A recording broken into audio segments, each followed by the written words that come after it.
Hi friends, welcome to அம்மாவின் சமையலறை கோயம்புத்தூர் சமையல். இன்றைக்கி ரொம்ப சூப்பரான பரோட்டா ரெசிபி தான் பார்க்க போகிறோம். இது செய்கிறதுக்கு ஒரு கப்பு மைதா மாவு எடுத்து வச்சுருக்கேன், ஒரு ஸ்பூன் சர்க்கரை, தேவையான அளவு உப்பு, ஒரு ஸ்பூன் அளவுக்கு மில்க் மேட் சேர்த்துக்கிறேன். இது எல்லாத்தையுமே நல்லா கலந்து விட்டுருங்க. இது பிசைகிறதுக்கு ஒரு டம்ளர் அளவுக்கு பால் எடுத்து வச்சுருக்கேன். கொஞ்சம் கொஞ்சமாக விட்டு அதை நல்லா பிசைஞ்சு எடுத்துக்கலாம். மாவை நல்லா சப்பாத்திக்கு எப்படி பிசைவோமோ அந்தளவு நல்லா பிசைஞ்சு எடுத்துக்கோங்க.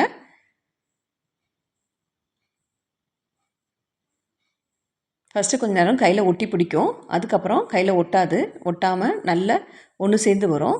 இதில் ஒரு 2 ஸ்பூன் அளவுக்கு எண்ணெய் விட்டுட்டு நல்லா அழுத்தம் கொடுத்து பிசைஞ்சிக்கோங்க. பரோட்டாவுக்கு நல்லா அழுத்தம் கொடுத்து பிசைய தான் நல்லா சாஃப்டாக வரும். இதில் ஒரு ஸ்பூன் எண்ணெய் தடவி அதை அப்படியே ஊற விட்டுடலாம். ஒரு 4 மணி நேரம் இது அப்படியே ஊறட்டும். அதுக்கப்புறம் எடுத்து பார்க்கலாம் இது எப்படி இருந்துச்சுன்னு சொல்லிட்டு. 4 மணி நேரம் ஆயிடுச்சு. நான் இப்போ இதை எடுத்து ஸ்லாபில் வச்சு நல்லா அழுத்தம் கொடுத்து திருப்பியும் தேய்ச்சி எடுத்துக்கிறேன்.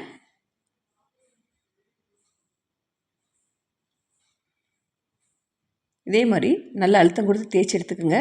இதை 6 துண்டுகளாக கட் பண்ணி எடுத்துக்கிறேன். ஒரு கப் மாவுக்கு எனக்கு 6 பரோட்டா வந்துச்சு. இது எல்லாத்தையுமே தேய்ச்சி எடுத்துக்கலாம்.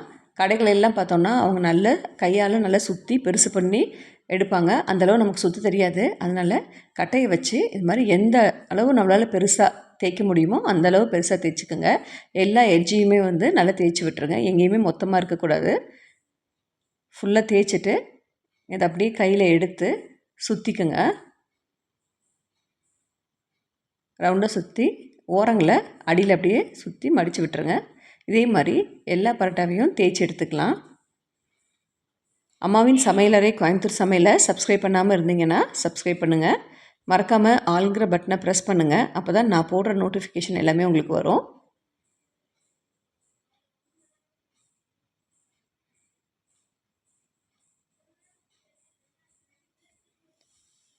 மில்க் மேட் சேர்த்து பரோட்டா செய்யும்போது பரோட்டா ரொம்பவே சாஃப்டாக கையில் எடுத்து பிக்கும்போதே ரொம்ப சாஃப்டாக பிச்சு வர்ற அளவுக்கு நல்லாயிருக்கும்.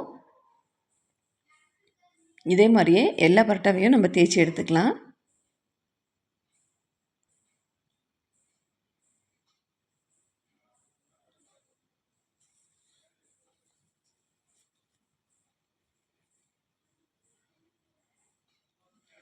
இப்படி எல்லாத்தையுமே தேய்ச்சி எடுத்து வச்சாச்சு.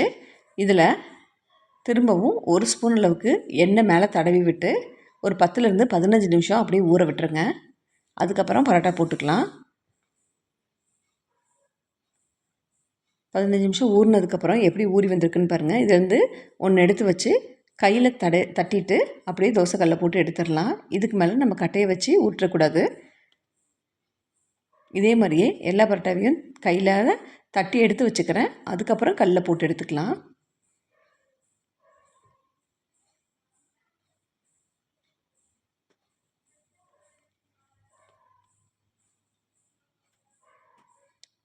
நீங்கள் மைதா மாவுக்கு பதிலாக கோதுமை மாவு கூட சேர்த்து இந்த பரோட்டா செய்யலாம். அதுவும் சூப்பராக தான் இருக்கும். நம்ம ஏற்கனவே எண்ணெய் நிறைய ஊற்றி செஞ்சதுனால கொஞ்சமாக மட்டும் எண்ணெய் சேர்த்து 2 பக்கமும் திருப்பி போட்டு வேக விட்டு எடுத்துக்கோங்க. பரோட்டா கொஞ்சம் நிதானமான தீயில் வச்சு வேக விடுங்க. நல்லா உள்ளெல்லாம் வெந்து வரணும். எல்லா பரோட்டாவையும் இதே மாதிரி போட்டு எடுத்துக்கோங்க. எடுத்ததுக்கப்புறம் தட்டில் வச்சு இதை 2 பக்கமும் நல்லா அடித்து எடுத்துக்கோங்க. ரொம்ப சூடாக இருந்ததுனால என்னால் சரியாக அடிக்க முடியல. ஆனால் நல்லா அடித்து எடுத்துக்கோங்க. இங்கே பாருங்கள், இப்படி லேயராக நல்லா வரும். சூப்பராக இருக்கும்.